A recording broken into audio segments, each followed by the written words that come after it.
Produced in New York by WNET.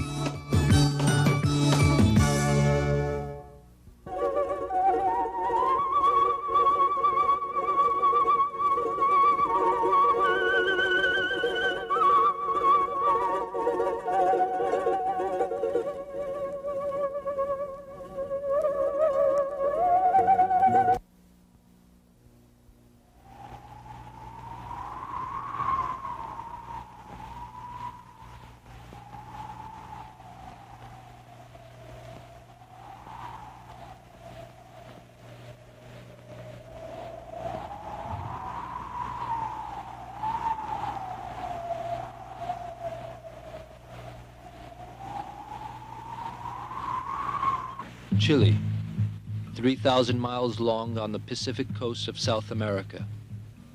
A nation of 10 million people whose history and soil have combined to create a deep sense of national identity. A country proud of its democratic traditions.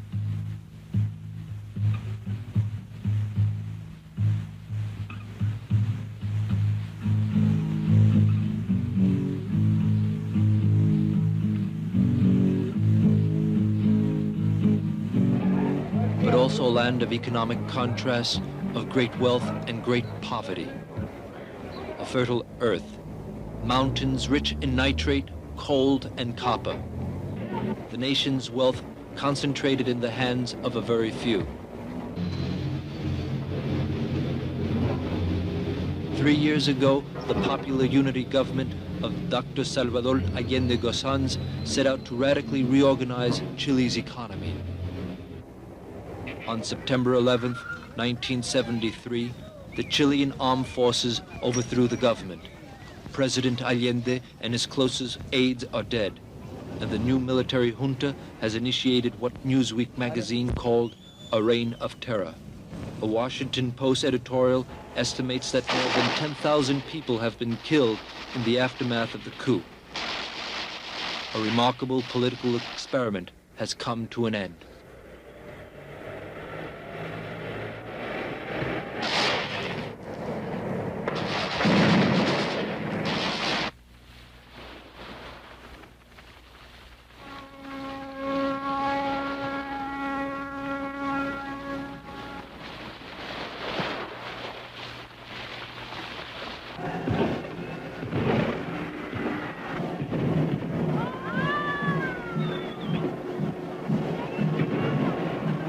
On September 4, 1970, Allende's Popular Unity Coalition, composed primarily of the Communist and Socialist parties, won the elections with 36.2% of the vote.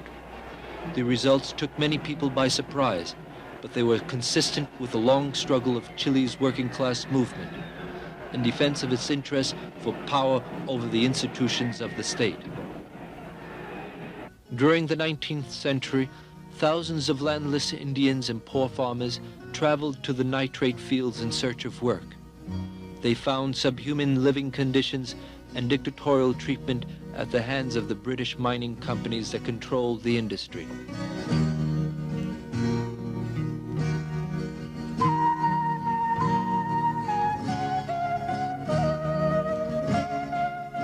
In 1907, thousands of nitrate workers marched to the city of Santa Maria de Iquique to demand higher wages and improved conditions in the mining camps. The government responds by calling out the army, and 2,500 workers were killed. 5 years later, Luis Emilio Recabarren founded the first working-class political party in Chile and runs for president as its candidate.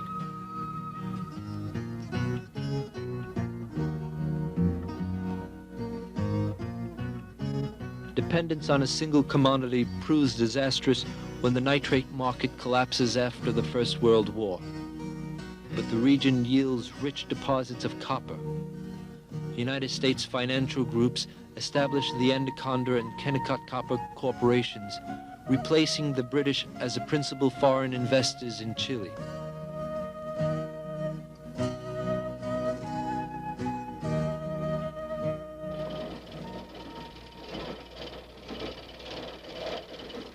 Yo empecé a trabajar en la mina de compañía Lota en 1914. Entré a trabajar de 9 años. En la mina se trabajaba en ese tiempo, se bajaba a las 7 de la mañana, se ponía a trabajar abajo en el frente a las 8. Trabajaba hasta las 7 de la noche. No se veía el sol durante los 6 días. Los mayordomos eran dueños y señores, porque le pegaban a quien quería, masacrar a quien se le antojaba. Para elegir un parlamentario, senador, diputado o regidor aquí en la comuna, tenía gente pagada en las mesas de sufragio. The economic turmoil of the Great Depression is reflected in the establishment of the Chilean Socialist Republic on June 4, 1932.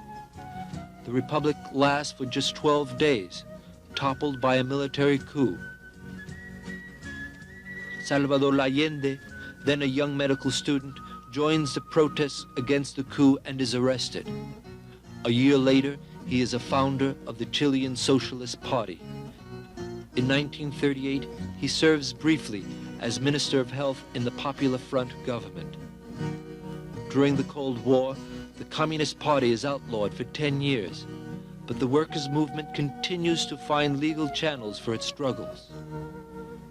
In 1952, Allende runs for president for the first time, receiving 5.4% of the vote. The Cuban Revolution sent shockwaves throughout the continent. In many Latin American countries, the movement against foreign domination acquired a new level of militancy and demanded a new level of response from the privileged classes. CIA officials have acknowledged that in 1964, Christian Democrat Eduardo Frei received massive United States assistance in a successful election campaign against Allende. Frei ran on the slogan of Revolución en Libertad, Revolution in Liberty. His program called for far-reaching land reform, Chileanization of copper, a redistribution of the nation's wealth, and an independent foreign policy.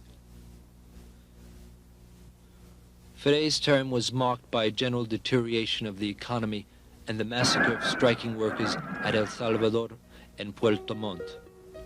On the eve of the 1970 elections, few of Frei's structural reforms had been accomplished. But Popular Unity Coalition promised to carry out those reforms and beyond.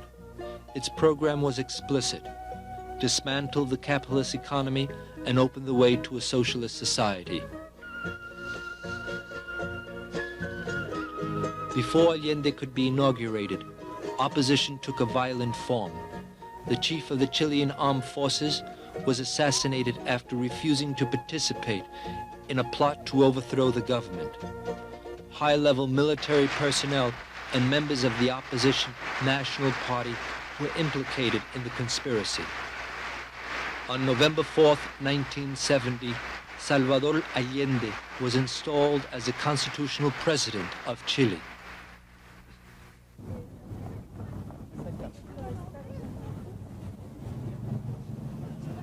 On January 4th, 1971, Allende was interviewed by Regis Dubray, noted French journalist.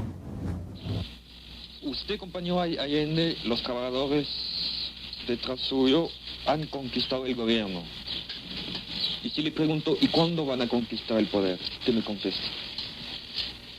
Contesto que lo vamos a conquistar cuando el cobre sea nuestro, cuando el hierro sea nuestro, cuando el salitre sea auténticamente nuestro, cuando hagamos hecho la profunda, rápida y honda reforma agraria, cuando controlemos el comercio de importación y exportación por parte del Estado, pero el poder indiscutiblemente lo tendremos cuando Chile sea un país económicamente independiente.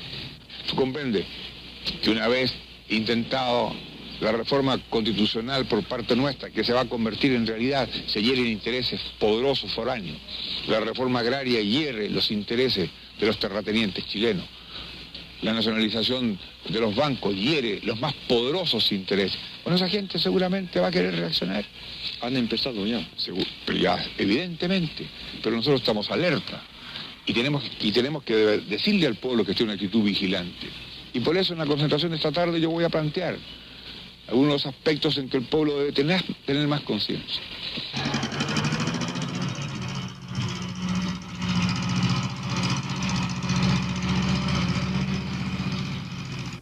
2 days ago, we completed the 1,000th farm to be expropriated. That means that we have expropriated in these 6 months around 7 million acres. And the former government in 6 years expropriated the same amount of farms we did in 6 months. And we're planning to finish with the land reform next year. This process has started through the organization of the peasants about 10 years ago.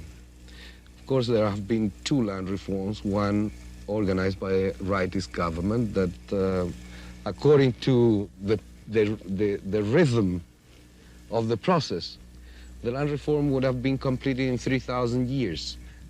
But now, we are performing the land reform only in 3 years. I don't know what other government can do it faster than we. Part of Chile is like California, and we have double the resources that California has. Another part of Chile is like New Zealand, and we have much more resources than New Zealand. The other part of Chile is like Vancouver and Oregon and all that. We can feed not only 9 million people, but 100 million people and export to the rest of the world at a time when the Northern Hemisphere is in winter, the best fruits in the world. We are exporting now, but it is not enough. En primer lugar, demostrarle al campesino quiénes han sido nuestros enemigos, quiénes han sido los señores que nos han tenido bajo un yugo, como decía el compañero Vera, por años, explotándonos. He says that the first thing they try to explain to the peasants is who are the real enemies. And the small group, this narrow group of people who own most of the country. Second, that the land in the hands of the peasants is not only a responsibility for their own interests, but that they should use all what they are learning in new techniques to raise production for the needs of the whole country. And not only that, but through the income that they get from the land, they are going to be able to break all the traditional ignorance of the peasants and have peasants like himself and others go to the university and get training at university level. And at the end, the important thing is that little by little getting into socialism or contributing to go into socialism together with the rest of the Chileans for the benefit of all the Chileans.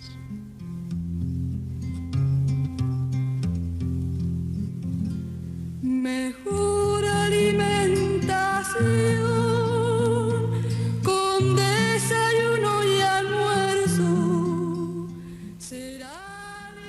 More than 1 million people live in the slums around Santiago. Almost anything the government can do here would be an improvement. But these people also know how to do things for themselves. Tiene que saber que aquí en Chile se eligió un camino que pensamos que debiera ser el justo, un camino por el que pensamos llegar a encontrar la felicidad, llegar a liberarnos del hambre, de la miseria, de la opresión, llegar a ser libres. Nosotros, los pobres de Chile, pensamos que tenemos derecho a vivir, que tenemos derecho también a realizarnos plenamente. Nosotros pensamos que esta es la verdad y por ella vamos a morir. No tenemos nada más que perder.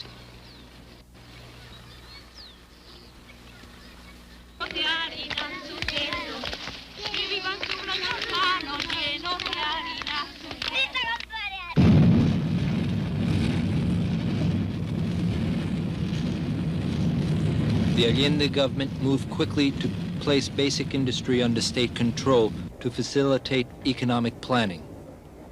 Large production centers in copper, steel, coal, cement, textiles, and lumber became state industries in the first months of the new administration. Workers participated in management and planning.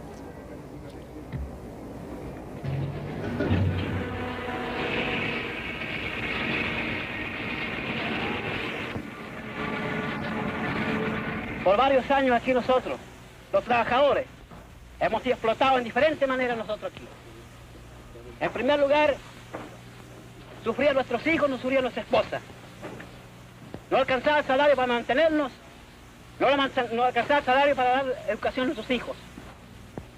Al ver de esto, entonces todos los trabajadores que somos, hemos tomado esta determinación, compañeros. Nosotros sí hemos tomado esta determinación de tomar los predios y las empresas, jamás nunca volverán nuevamente a sus propietarios. Las defenderemos hasta la muerte.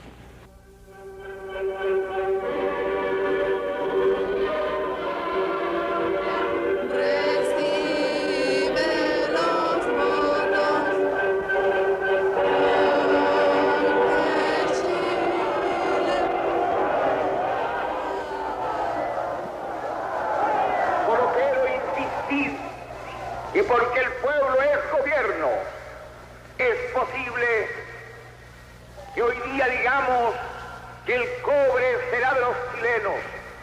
Compañeros mineros, trabajadores rudos del rojo metal, una vez más debo recordarles que el cobre es el sueldo de Chile, así como la tierra es su pan. El pan de Chile lo van a garantizar los campesinos con su conciencia revolucionaria. El futuro de la patria, el sueldo de Chile está en las manos de ustedes. A trabajar más, a producir más, a defender la revolución desde el punto de vista político, con la unidad popular y defender la revolución con la producción que afianzará el gobierno del pueblo.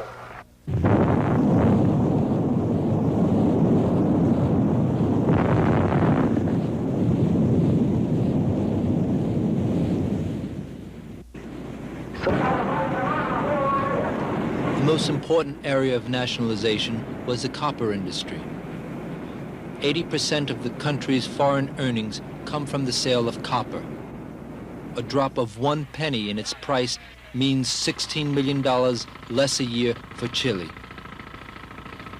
Between 1969 and 1972, the price of copper on the world market fell from 70 cents to 48 cents a pound. Over the past century, foreign mining companies have extracted nearly $10 billion from their operations in Chile, a sum equal to the value of all economic wealth in Chile today.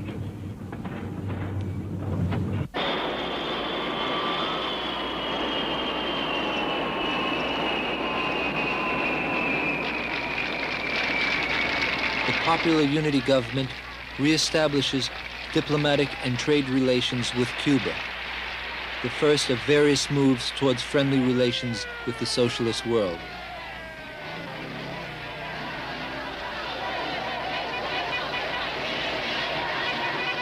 Throughout Latin America, Allende's Chile became a symbol of independence, a small country insisting on its right of self-determination while respecting the rights of its neighbors.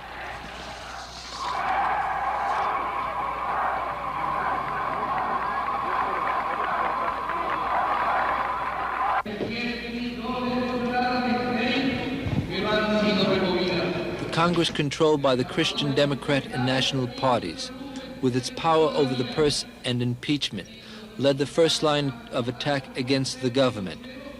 9 Allende cabinet members were impeached.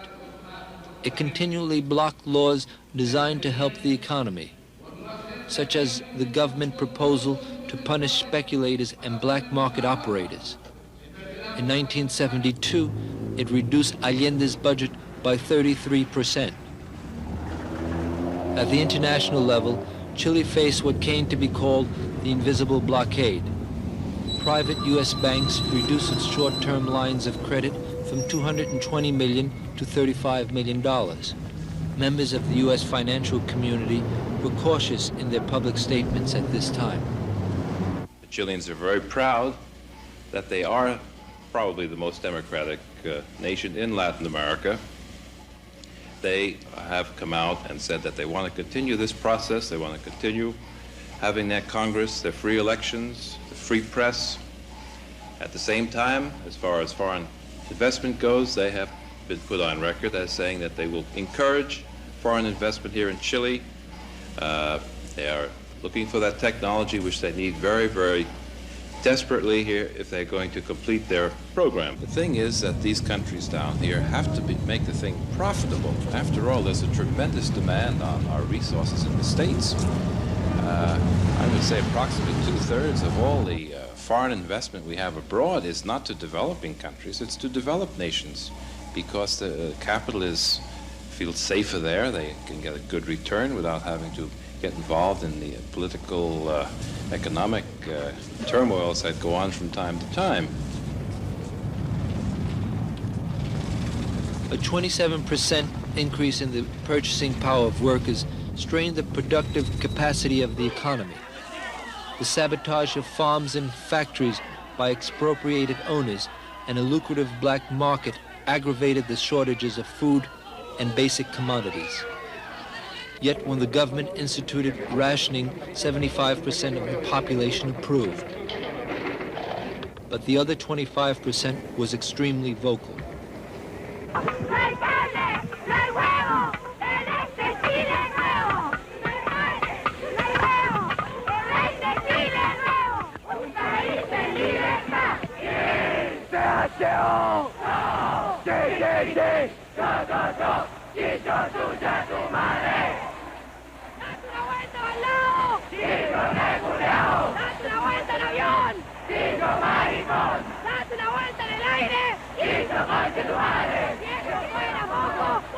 In September 1972, the Kennecott Corporation launched a campaign to block the sale of Chilean copper around the world. In hearings before a U.S. Senate subcommittee, IT&T admitted discussing various plans with the CIA for undermining the Popular Unity government. Its aim was to force Allende's resignation. In December 1972, Allende took the case of his beleaguered country to the United Nations. También somos víctimas de una clara agresión.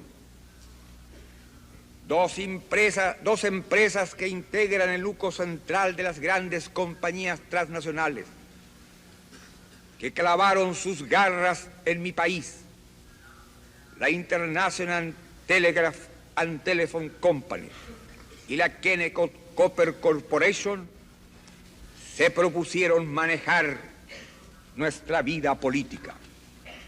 En junio último, de distintos aspectos de un nuevo plan de acción que la misma ITT presentara al gobierno norteamericano con el propósito de derrocar a mi gobierno en el plazo de 6 meses. Se proponía el estrangulamiento económico, el sabotaje diplomático, el desorden social, crear el pánico en la población para que al ser sobrepasado el gobierno, las Fuerzas Armadas fueran impulsadas a quebrar el régimen democrático e imponer una dictadura. Señores delegados, yo acuso ante la conciencia del mundo a la ITT de pretender provocar en mi patria la guerra civil, grado máximo de desintegración para un país. Esto es lo que nosotros calificamos como intervención imperialista.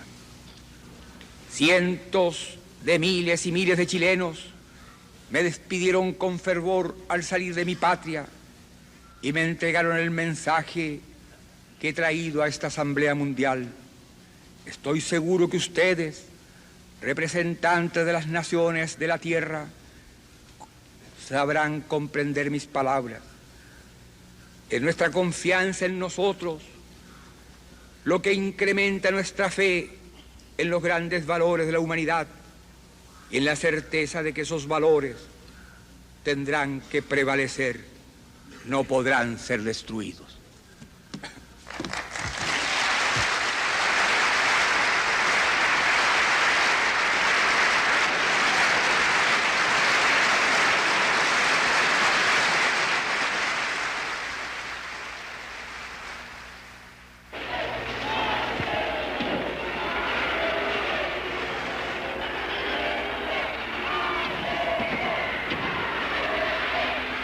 In the March 1973 congressional elections, the government increased its vote from 36 to 44%. The results of the March elections convinced most of the opposition that they have lost the legal struggle for power. Leadership now passes to the fascist organizations, which have insisted from the outset that only a violent assault can topple the government. In the months that follow, preparations for the long-rumored coup are intensified.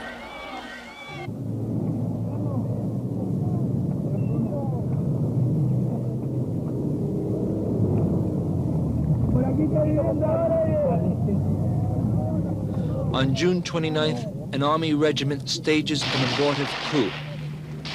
The Patria y Libertad organization claims responsibility, and its leaders go underground, pledging an armed struggle against the government. The National Party demands that the military officers who refuse to support the coup be tried for treason by their fellow officers. Private school students stage a violent demonstration in Santiago. In July, Allende's military aide, Captain Arturo Araya, is assassinated.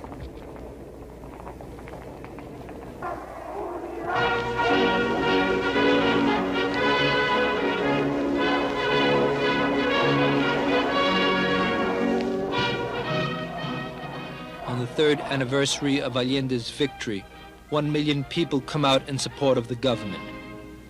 Throughout these months, the government has accused the opposition of dragging the country into civil war. A confrontation is imminent.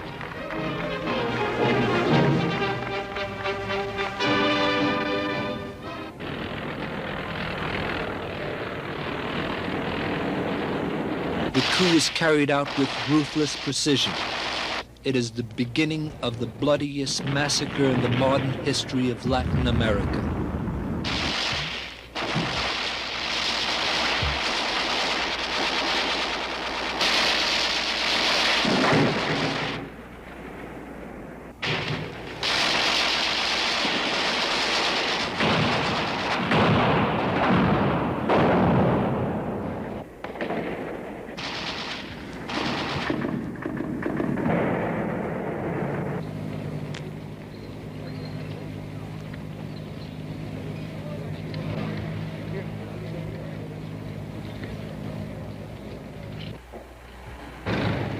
Books offending the fascist-like ideology of the junta are seized from homes and public buildings and burned in the streets.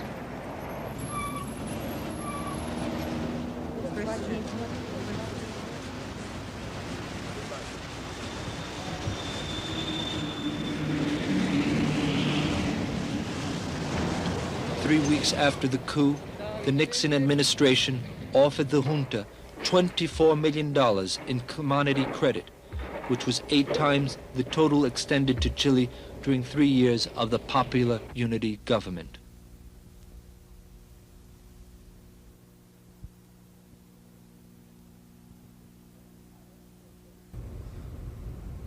My name is Jose Iglesias. In the film we have just seen, President Salvador Allende charged in the speech that he gave last December at the United Nations that American corporations have intervened in the political life of Chile. This is not a new charge. And Jose Garcia, who is producer and narrator of this special report, went to Washington on October the 8th to discuss this matter with Senator Edward Kennedy. Senator Kennedy is chairman of the Judiciary Subcommittee on Refugees. Please note that the Committee of 40 mentioned in the interview is composed of representatives of all the intelligence agencies of the United States. Its chairman is Secretary Kissinger. Here then is the exclusive interview with Senator Kennedy. Senator Kennedy, as presiding chairman of the Senate Subcommittee on Refugees and Humanitarian Problems in Chile, would you summarize your conclusion as a result of last week's hearing on September 25th regarding the situation in Chile? Well, it's a very desperate condition in Chile. I don't think that there's any question. There have been a number of people who've been summarily executed, book burning. My great interest has been in the cause of human rights. I think really the important question is what steps we're going to be taken now to sift fact from fiction. The willingness of the junta themselves to abide by the Declaration of Human Rights, which Chile had signed under the inter-American system, their willingness to work with the United Nations High Commissioner on Refugees, the degree of cooperation with the various voluntary church agencies, the degree of cooperation with this government in permitting refugees that have lived in Chile and come from other countries in Latin America to have free passage to other places of asylum. Senator Kennedy, with the many allegations of the possible intervention by U.S.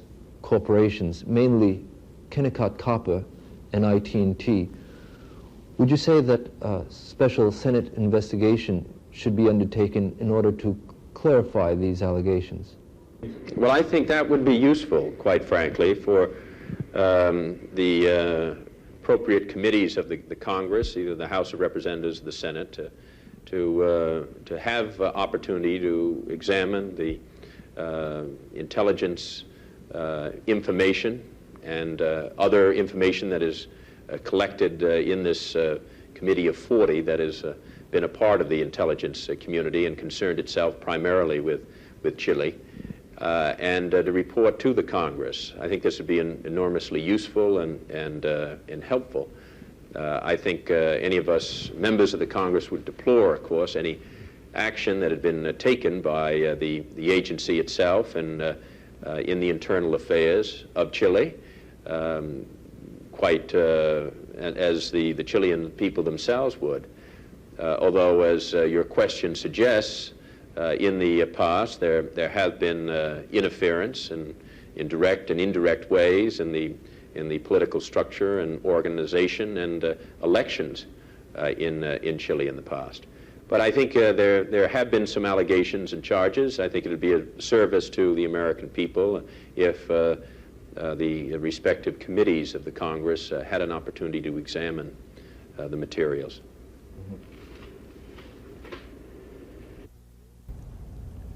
Here in the studio to discuss the recent events in Chile are Andrés Rojas, until the coup, press attaché at the Chilean embassy in Washington; Professor James Ritter, professor of physics at the Catholic University of Santiago and the University of Chile, until he was picked up by the military and released under condition that he would leave the country immediately; and Reverend William Whiffler of the National Council of Churches. He is director of its Latin American program.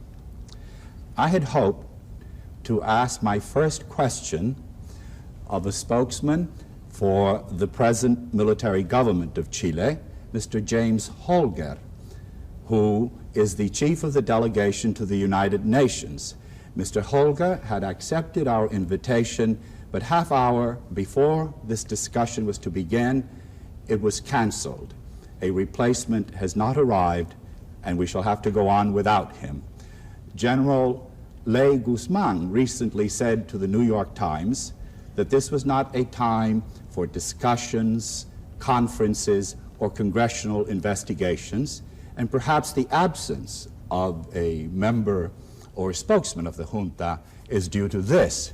Anyway, my first question, Senor Rojas, has to do with what has been, I think, the opinion of most Chilean, and certainly of all observers, that the Chilean armed forces are different from that of all other Latin American countries, that they would never interfere in its political life, certainly not violently.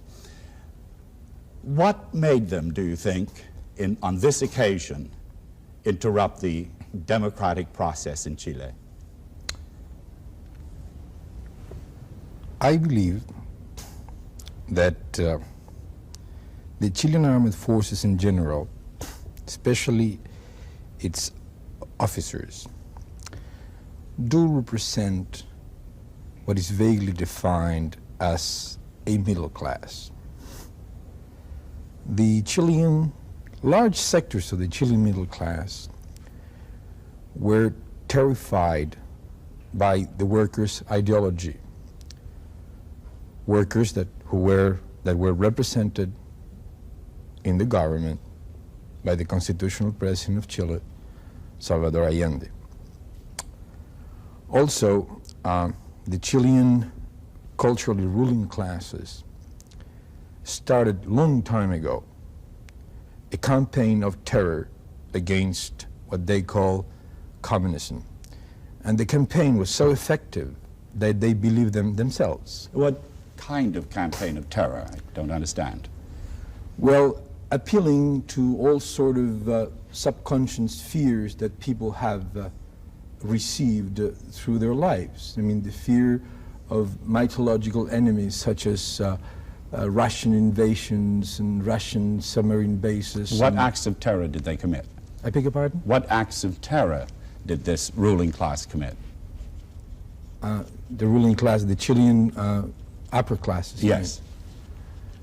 Well, we have seen it. We are seeing it every day. That the terror was supposed to come from the left, came actually in a brutal, totally unexpected manner. It was a surprise to you, the coup? The coup itself, as a political move, no, because we could see it coming as a political move. But the manner and the fascination of bloodshed they have started, that they couldn't stop it. They cannot stop it.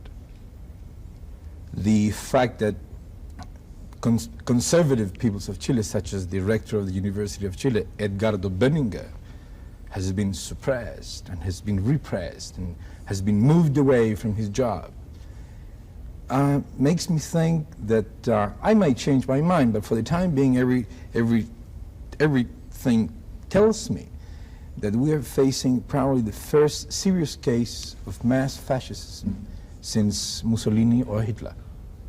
Professor Ritter, you were there during the coup. Do you agree that this was a fascist action? Can you tell us a bit about your own experience, for example? I think that from my own experience, what I saw and what I witnessed, there is no other word that I can find except fascism. I was awakened that morning of the coup by the jet planes that were later to bomb the presidential palace, La Moneda. Workers in factories in an area quite near where I was living, near the center of town, in the Remodelación San Borja, and the poor areas of the city on the outskirts of Santiago. The firing and the jet planes were operating all that day. There was very heavy firing very near where I was. My building was under attack quite a number of times. I could see the Moneda burning. I could see the factories being bombed and burning. Factories were bombed? Factories were bombed, yes. Would you hazard a reason for why factories were bombed? Factories were bombed in the particular factories that in the cases that I know personally, because in some cases because there was in fact armed resistance by the part of the workers who had been called out the night before by the National Workers' Confederation to go to their factories to occupy them, that something was in the air, something was up. They had best be ready. In other cases, I know offices and party headquarters of all the parties that had supported Allende, Marxist and non-Marxist, were attacked while people attempted to destroy some records which might incriminate a number of people.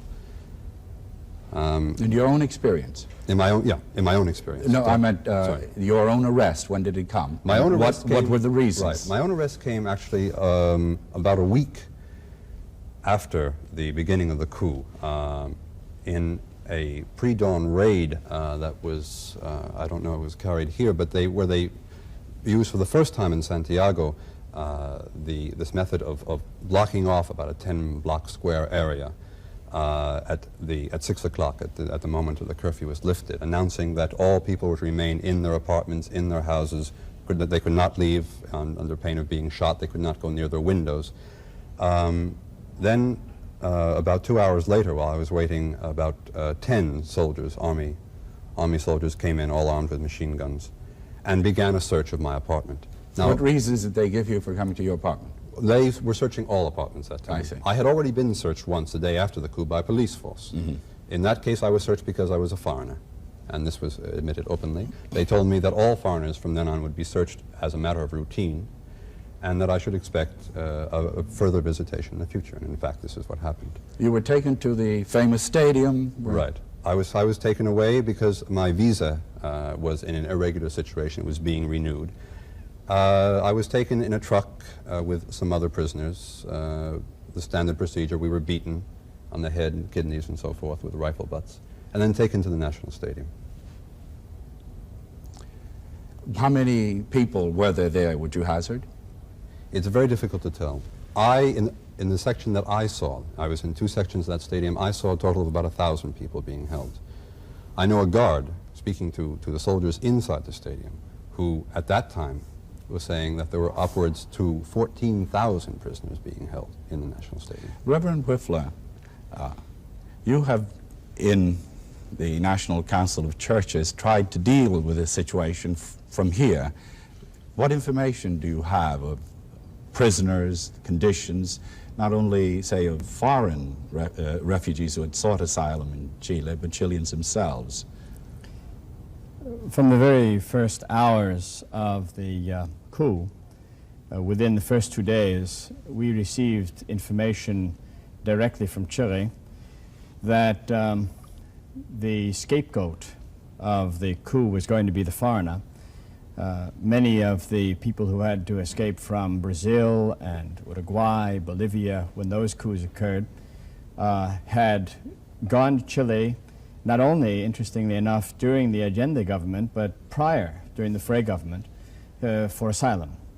And at the outset, the first communique giving reasons for the coup from the official sources was that there were present in Chile extremists who were there to kill Chileans and to actually move the entire regime further left into terrorism, etc. We had been in contact during prior years with numbers of people who actually were there under very difficult circumstances, who needed assistance. We realized they would become victims. The first concern we had was for the foreigners resident in Chile. We realized as soon as the data began to come into our office in regard to arrests in worker sections, in regard to students and academics, the population in general, those who supported the Allende government, that the victims would not only be foreigners, but those who in any way were supportive of the prior democratically elected government. Suddenly there were enemies of the state. May I? Surely. Something is passing by my mind right now. This sort of leitmotif and xenophobia that has been unchained by these people makes me think that the history of Chile is the history of many foreigners. Andrés Bello, the founder of the Chilean University, the University of Chile, 150 years ago or so, was a Venezuelan. He created the University of Chile. Our founder father, our national hero, was the son of an Irishman, Bernardo O'Higgins. The man who created the Chilean Navy, the same Navy now who's killing Chileans, was Lord Thomas Cochrane from Scotland. Are you saying to me that that this line of the present government, that is that foreigners are a dangerous element, is not going to be convincing? This is small town ideology. We are great and next town people are terrible. This is small town ideology. I think there's an element in this which is also very important, and that is that many of the foreigners who were present in Chile at the time of the coup, many of whom are still in very serious difficulties, and many of whom have been executed. The data is very clear on this. You're getting that data? We are getting that data. The fact of the matter is that many of these people were the cream of academia. They were scholars. They were from every imaginable one of the sciences, social sciences. They were not terrorists. They were not people who were there with the idea of altering the government. They were there because in their own situation, academic freedom had been removed. They were also faced with persecution, and Chile was the one place that they could go where they could find some freedom for themselves. Now a national committee has been created in Chile, principally made up of the churches, representatives of the churches, the United Nations High Commissioner for Refugees, the International Red Cross, in order to try and begin processing those persons who need to leave, frankly because they've been targeted as people who will be the scapegoats to justify the intervention of the military in the political sphere within Chile. Senator Kennedy, in his statement this last week, well, not just his statement alone, but he introduced an amendment that called to the foreign aid bill that called upon President Nixon to extend the help of the United States in this situation. He later on made a statement, that is Senator Kennedy did, showing his dismay at our government having only immediately concluded a $24 million wheat deal with the present government of Chile. Are you getting any cooperation from government agencies in this work? Are you getting any promise, say, of asylum in the United States? It's been very difficult to move the government in this direction. At first there was a reaction. It was not a war situation. This was the State Department was very slow in responding to what was actually happening. Very often we discovered that we had 48 hours prior to the giving of information in the United States or the confirmation of that information. We had that data, could receive no confirmation from the U.S. government. Thus far, several moves have been made in Congress to request this type of asylum for persons who need it. We have received no positive response. Other governments are now responding and offering that opportunity. Canada has just concluded arrangements to begin to receive people who need asylum. We understand that Peru is allowing the creation of a national committee to aid refugees, and Venezuela also, a number of other countries as well. But our own country thus far, one could read into that a lot of things, but the fact is that thus far our own country has not made such an offer. Senor Rojas, do you expect that there will be Chilean refugees leaving for various nations of the world? I hope so. But for the time being, I will believe it when I will see it.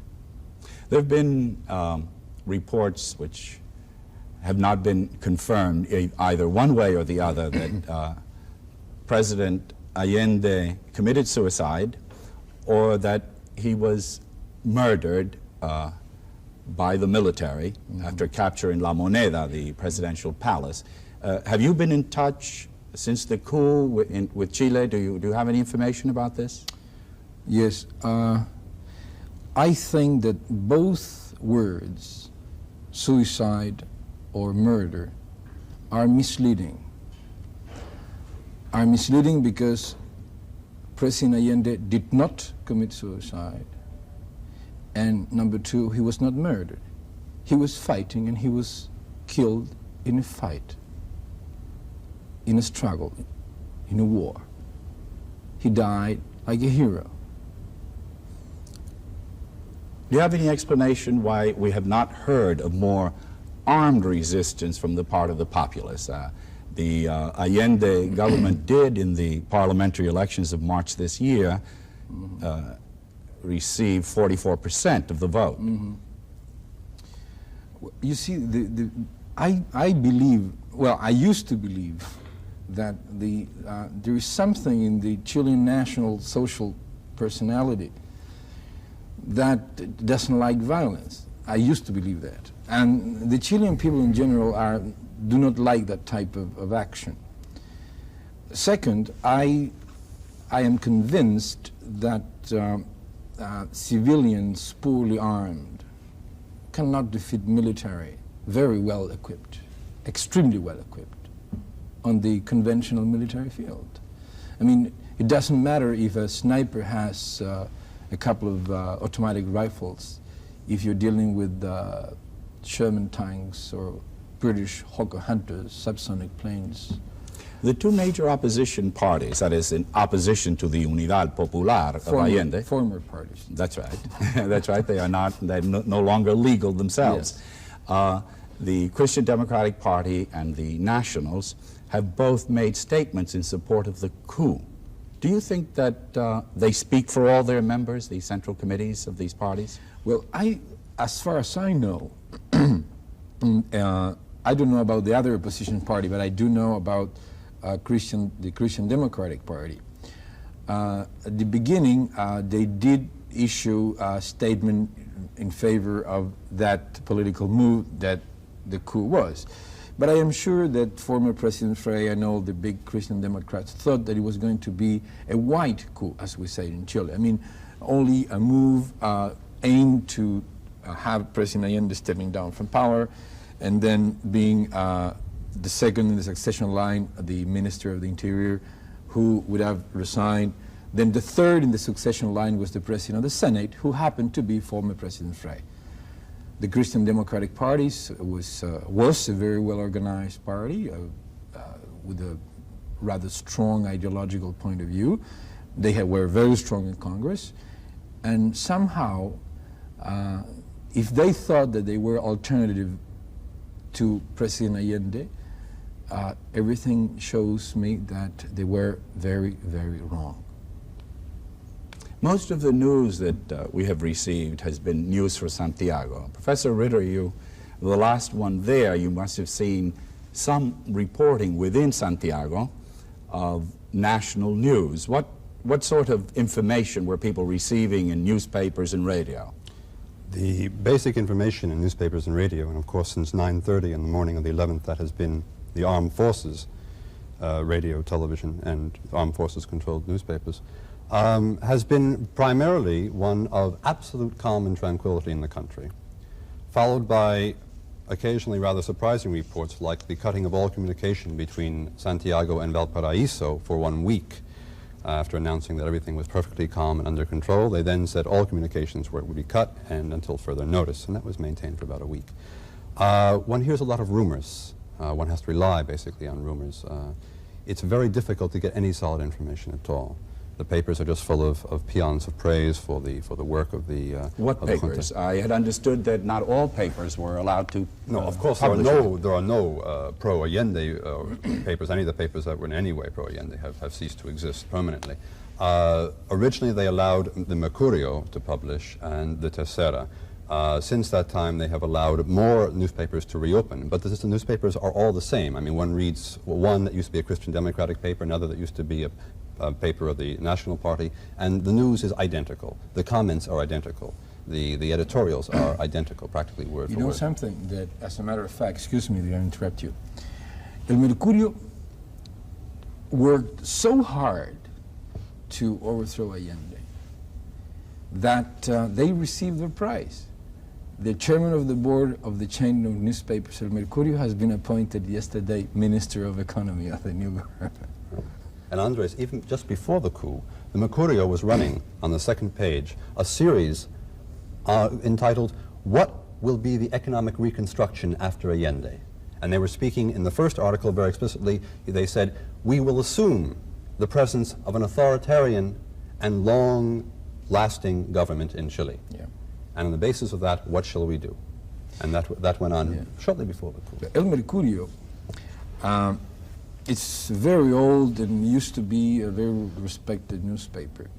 And its managing editor, now it's a rather old man, very old man. His name is René Silva Espejo. And he writes the editorials. I believe he wrote the anti-Semitic editorial the other day. And he was a member, excuse me, of the Chilean Nazi Party in the Second World War II days. All this is rather dismaying information. I think we have time for one last question that I'd like to hear from all of you, and perhaps to finish with you, Senor Rojas. What expectation from what you know now do you have of the possibility of Chile, famous for its democratic constitution, its democratic process of many years standing, have to regain it? I'm fearful that Chile has chosen what one could only call the Brazilian model, and that the military at the present time has a very, very long-range plan of carrying out that which it thinks is right for Chile, and it is going to be a difficult and arduous thing to uproot. I should say that it really depends ultimately on one important factor that we have had no time to talk about, and those are the Chilean workers and peasants themselves. What do you feel about that, Senor Rojas? I feel the same like Professor Rodriguez. I think that the Chilean people are still there, and they're alive. And we have to have hope, and we have to be optimistic. Although sometimes the people I met in France who were Spanish patriots, who has been hoping the same thing for 35 or 36 years. That fact, those people, those names, those faces that I've seen, I cannot help it. I keep seeing them. Perhaps on this note we may end. Thank you, gentlemen.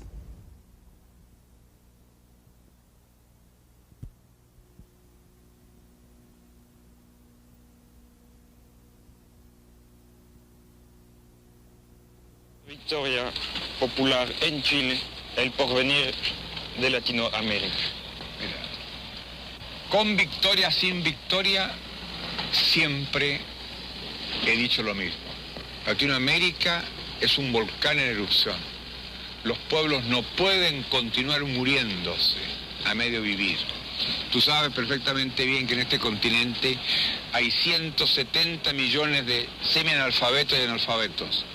Tú sabes que en América Latina faltan 14 millones de viviendas y que el 70% de la gente se alimenta mal. Tú sabes que potencialmente nuestros pueblos son riquísimos y sin embargo son pueblos con desocupación, con hambre, con incultura, con miseria moral y miseria fisiológica. Los pueblos de América Latina no tienen otra posibilidad que luchar, cada uno de acuerdo con su realidad. Pero luchar. ¿Luchar para qué? Para conquistar su independencia económica y ser pueblos auténticamente libres en lo político también. Ahora, yo creo que esa es la gran expectativa y es bueno que como presidente yo pueda decirle, sobre todo a la juventud, que en el camino de la lucha, en el camino de la rebeldía, en el camino de la consagración, a estar junto a los trabajadores, está la gran perspectiva y la gran posibilidad. Este continente tiene que alcanzar su independencia. Y algún día América tendrá una voz de continente, una voz de pueblo unido, una voz que sea respetada y oída, porque será la voz de pueblos dueños de su propio destino.